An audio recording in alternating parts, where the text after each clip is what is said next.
કૃષ્ણ પ્રિય ભક્તજનો, મહાસુદની જયા એકાદશીની વાર્તા। હે પ્રભુ કૃષ્ણ, તમે આદિદેવ છો। આ જગતમાં જે સ્વદજ પ્રાણીઓ અને અંડજ પક્ષીઓ વગેરે તેમજ ઉદ્દજ વનસ્પતિના છોડવા, વૃક્ષો અને જરાયુજ મનુષ્યો, પશુઓ વગેરે જે પ્રાણીઓ છે તે બધાને ઉત્પન્ન કરનાર, વૃદ્ધિ કરનાર તથા પાલન તેમજ નાશ કરનાર પણ તમે જ છો। આ પ્રમાણેની સ્તુતિ કરી યુધિષ્ઠિરે ભગવાન શ્રી કૃષ્ણને કહ્યું, હે કૃષ્ણ, તમે કહેલું ષટટીલાનું એકાદશીનું મહાત્મય મેં સાંભળ્યું। હવે મહામાસના શુક્લ પક્ષની એકાદશીનું નામ શું છે, એની વિધિ શું છે, એમાં કયા દેવતાનું પૂજન કરવું જોઈએ તે મને કહો। ભગવાન શ્રી કૃષ્ણએ કહ્યું, હે રાજેન્દ્ર, આ એકાદશીને જયા એકાદશી કહેવાય છે। એ દરેક પ્રકારના પાપોનો નાશ કરવાવાળી તેમજ મનુષ્યને સુખ અને મોક્ષ અપાવનારી છે। આ જયા નામની એકાદશીના અધિષ્ઠા ભગવાન વાસુદેવ છે। અગાઉ જણાવેલી અન્ય એકાદશીઓની વિધિ પ્રમાણે આ એકાદશીની વિધિ કરવી જોઈએ। આ એકાદશીનું વ્રત કરવાથી બ્રહ્મ હત્યા જેવા મોટા પાપોનો નાશ થાય છે તેમજ પિશાચ યોનિમાંથી મુક્તિ મળે છે। એટલું જ નહીં પણ આ એકાદશીનું વ્રત કરનાર મનુષ્યને કદી પ્રેતપણું પ્રાપ્ત થતું નથી। પદ્મપુરાણમાં પણ તેની પૌરાણિક કથા આ પ્રમાણે છે।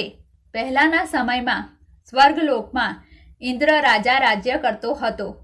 તેના રાજ્યકાળ દરમિયાન બધા જ દેવો સુખેથી રહેતા, અમૃત પીવામાં તત્પર રહેતા હતા। તે સ્વર્ગલોકમાં નંદન નામનું એક સુંદર વન હતું। પારિજાત વૃક્ષોથી શોભતા એ નંદન વનમાં દેવતાઓ અપ્સરાઓની સાથે વિહાર કરી રહ્યા હતા। 50 કરોડ ગંધર્વોનો નાયક દેવરાજ ઇન્દ્ર પણ એ નંદનવનમાં વિહાર કરવા આવ્યો। એને નૃત્ય ગાનનું આયોજન કર્યું। અનેક અપ્સરાઓ નૃત્ય કરી રહી હતી। ગંધર્વો ગીત ગાઈ રહ્યા હતા। એમાં ચિત્રસેન, પુષ્પદંત વગેરે મુખ્ય હતા। ચિત્રસેનની પત્નીનું નામ માલિની હતું। માલિનીથી એક કન્યા ઉત્પન્ન થઈ હતી, એનું નામ પુષ્પવતી હતું। પુષ્પદંતને પણ એક પુત્ર હતો જેનું નામ માલ્યવાન હતું। એ બંને પણ બીજા ગાંધર્વો અને અપ્સરાઓ સાથે સંગીતના જલસામાં આવ્યા હતા। એમને પણ ઇન્દ્રની સમક્ષ નૃત્ય ગાન કર્યું। માલ્યવાનને જોઈ પુષ્પવતી એના પર મોહી પડી। માલ્યવાન પણ એ પુષ્પવતીનું રૂપ અને લાવણ્ય જોઈ એના પર મોહિત થયો। બેઉ વારે વારે એકબીજાને જોઈ રહેતા। પરિણામે નાચ ગાનમાં એ બંનેનું ચિત્ત ચોંટ્યું નહીં। ક્યારેક તાલમાં ભંગ પડતો તો ક્યારેક અચાનક ગીત બંધ થઈ જતું હતું। આ વાત ઇન્દ્રના જાણવામાં આવી।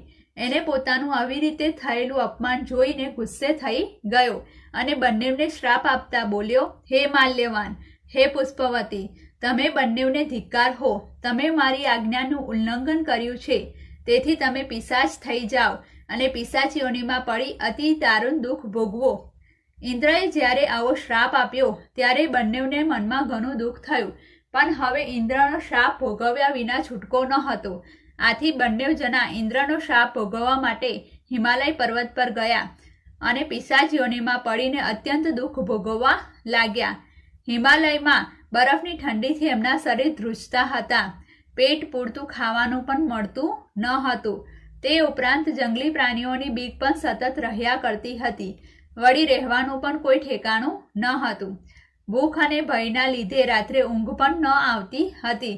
આમ બંને જણા અતિશય દુઃખમાં દિવસો વ્યતીત કરતા હતા।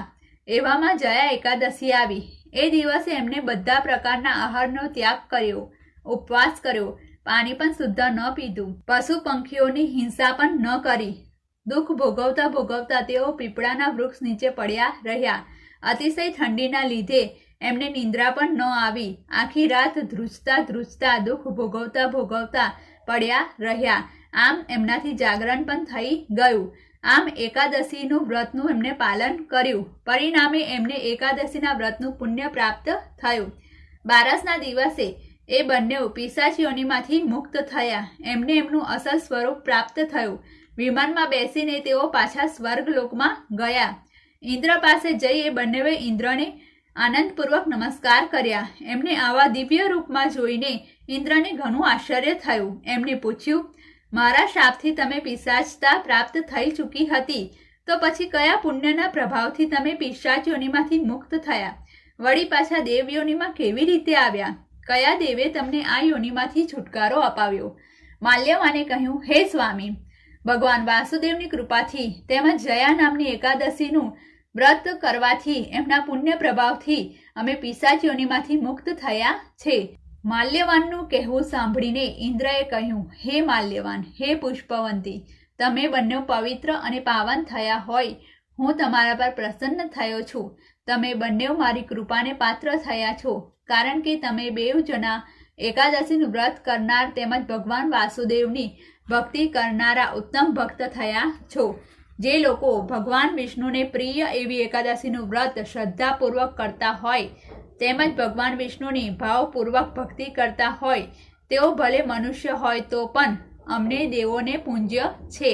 માટે હવે હે માલ્યવાન, હે પુષ્પવંતી, તમે બંને સુખેથી સ્વર્ગમાં રહો, પારિજાત વૃક્ષોથી શોભતા નંદનવનમાં આનંદથી વિહાર કરો. ભગવાન શ્રી કૃષ્ણએ કહ્યું, હે રાજન, આ કારણના લીધે જ તમારે પણ એકાદશીનું વ્રત અવશ્ય કરવું જોઈએ. એમાંય મહા મહિનાના સુદની જયા નામની એકાદશી તો ખાસ કરવી જોઈએ, કારણ કે આ 11 તો બ્રહ્મ હત્યાનું પાપ દૂર કરનારી છે અને બધા પ્રકારના દાન તેમજ બધા પ્રકારના યજ્ઞો કરવાથી જેટલું પુણ્ય પ્રાપ્ત થાય છે એટલું પુણ્ય આ જયા નામની એકાદશીનું વ્રત કરવાથી મળી જાય છે. વળી હે રાજન, જેને આ જયા નામની એકાદશીનું વ્રત કર્યું છે તે 1 કરોડ કલ્પના કાળ સુધી ખરેખર વૈકુંઠમાં આનંદ કરે છે. તેમજ હે રાજન, આ જયા એકાદશીના વ્રતનો મહિમાનો પાઠ કરવાથી અથવા શ્રવણ કરવાથી હર કોઈ મનુષ્ય અગ્નિષ્ટોમ યજ્ઞનું ફળ મેળવે છે.